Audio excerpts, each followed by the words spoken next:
கண்மணிக்கு வந்து குளிர் அதிகமாகிட்டே போகுது. கண்மணியால் முடியவும் முடியல. வேறு வழி இல்லாமல் என்ன பண்ணுறதுன்னு தெரியாமல் தவிக்கிறார் அன்பு. உடனே என்ன பண்ணாரு, அங்கே இருக்க அந்த பிளாஸ்டிக்கை வந்து கண்மணியோட காலில் கையில் எல்லாமே சுற்றி விடுறாரு. அப்போ கூட குளிர் தாங்கலை அவங்களுக்கு. இங்கே வந்து அன்புக்கும் அப்படி பயங்கரமாக குளிருது. கண்மணி என்ன பண்ணுறதுன்னு தெரியாமல் என்ன பண்ணுறாங்க, அவங்க சாரியால் வந்து அப்படியே மூடி விடுறாங்க. அதுவும் பத்தலை. அங்கே இருக்க ஸ்க்ரீன் வந்து எடுத்து மூடி விடுறாங்க. அடுத்து வந்து ஒன்றுமே பண்ண முடியல. 2 பேரால் பயங்கரமாக குளிரில் நடுங்குறாங்க. கண்மணி குளிரில் நடுங்குற பார்த்துட்டு அவர் போத்திக்கிருக்க அந்த போர்வை வந்து கண்மணியோட சேர்த்து வந்து அணைச்சி போத்திக்கிறாரு நம்ம அன்பு. அடுத்து வந்து டோட்டலாக 2 பேருமே வந்து கையை வந்து ஹீட் பண்ணி வைக்கிறாங்க. அப்பவும் பத்தலை. 2 பேரும் டைட்டாக கட்டி பிடிக்கிறாங்க. அப்போவும் வந்து அவங்களால ஹீட் வந்து வரவே வரல. ரொம்ப குளிர் அதிகமாகிட்டே போட்டு அப்படி விரைச்சி போயிடுறாங்க 2 பேருமே. ஆக ஆக வந்து என்ன பண்ணுறதுன்னு தெரியாமல் சிவகாமி யோசிக்கிறாங்க. ஏன் கண்மணியும் வரல, அன்பும் வரல? எப்போவுமே கண்மணி வந்துடுவாளே சீக்கிரமாகவே, அன்பும் வந்து வந்துடுவான்.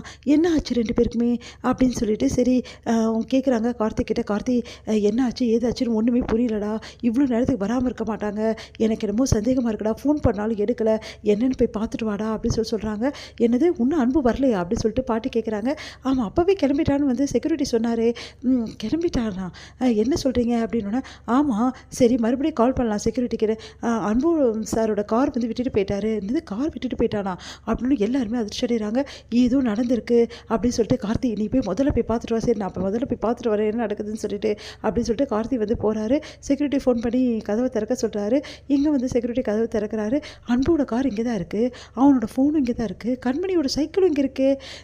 என்ன இது 2மே இங்கே இருக்குது. அப்போ 2 பேரும் இதெல்லாம் விட்டுட்டு எங்கே போனாங்க? இல்லை சார் நீங்கள் செக் பண்ணிவிட்டு எல்லாத்தையும் சாத்துறீங்களா இல்லையா கதவை? சார் செக் பண்ணிவிட்டு எல்லாமே சாத்திட்டேன் சார், எந்த பிரச்சனையும் இல்லை சார். என்ன நீங்கள் இப்படி சொல்கிறீங்க, ஒன்றும் புரியலையே அப்படின்னோடனே பெரியம்மா இங்கே அன்போட வண்டி இங்கே தான் இருக்குது, கண்மணியோட சைக்கிள் இங்கே தான் இருக்குது, ஆனால் 2 பேருமே உள்ளே இல்லை. எனக்கு ஒன்றுமே புரியல பெரியம்மா. என்னடா சொல்கிற, எல்லாம் நல்லா தேடி பாடுறா. அதான் எனக்கும் ஒன்றும் புரியல. இதெல்லாம் விட்டுட்டு அவங்க போகிறதுக்கு வாய்ப்பு இல்லை. ஒன்று கண்மணியோட சைக்கிளை விட்டுட்டா கூட அன்போட காரில் கண்மணியும் அன்பும் போயிருக்கணும். அப்படி இல்லைனா வந்து சைக்கிளை 2 பேர் போக முடியலனாலும் கண்மணியாக சைக்கிள் எடுத்துகிட்டு வந்திருக்கணும். எதுவுமே இல்லைன்னும் போது 2 பேரும் இங்கே இருக்கும்போது ஒன்றுமே புரியலையே.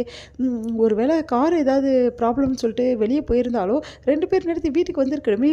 இதில் ஏதோ இருக்குது. ஒருவேளை உள்ளே எங்கேயாவது இருக்காங்களா, எதுக்கும் நான் போய் செக் பண்ணுறேன் அப்படின்னு சொல்லிட்டு நீ போய் செக் பண்ணுறா, நானும் வரவா? அதெல்லாம் வேணாம் பெரியம்மா, நானே பார்த்துட்டு வரேன் அப்படின்றாங்க.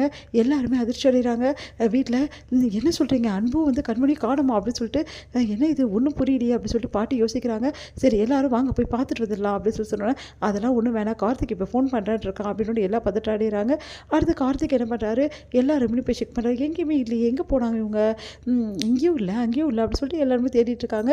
இங்கே வந்து கண்மணி அன்பும் வந்து ஒருத்தர் அப்படியே ரொம்ப டைட்டாக வந்து அப்படியே வந்து சுவாசம் இவங்க சுவாசம் அவங்க மேலே படுற மாதிரியும் அவங்க சுவாசம் இவங்களை இறங்குற மாதிரியும் ஃபுல் அண்ட் ஃபுல் வந்து அப்படியே வந்து ஒன்றா கட்டி பிடிச்சிட்டு அப்படி ரொம்ப டைட்டாக இருக்காங்க.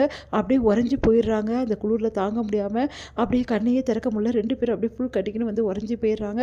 இங்கே வந்து அன்பு கண்மணி அப்படின்னு சொல்லிட்டு கார்த்திக் எல்லா இடமும் தேடுறாரு. எல்லோரும் தேடி பார்க்குறாங்க. ஆனால் எங்கேயுமே இல்லை. என்ன இது எங்கேயுமே காணோம் அப்படின்னு சொல்லிட்டு யோசிச்சுட்டே இருக்காங்க.